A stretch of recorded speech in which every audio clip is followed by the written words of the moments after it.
نعلن انطلاق الدورة 34 لمهرجان قفص الدولي. شكرا.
كما عودني يستقبلني بالأحضان، وأنا لأجل عيونه ولأجل الشوق اللي يستقبلني به، واللي كان صداء للشوق اللي جاية به أنا أيضا. لذلك أنا افتتحت السهرة بمتشوقة، لأنها كنت نرى فيها حاملة لي مساج، لي رسالة أنا كنت نحب نوصلها.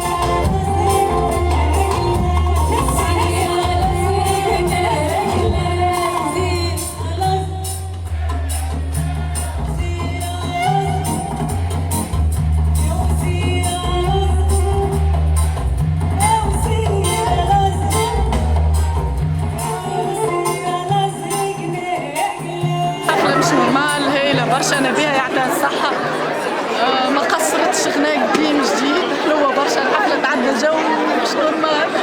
احنا بقفص معروفين نحبوا التراث ياسر، تراثنا سوا ياسر، هذاك علاش الليلة هي بعدها الليلة ركزت شوية على التراث.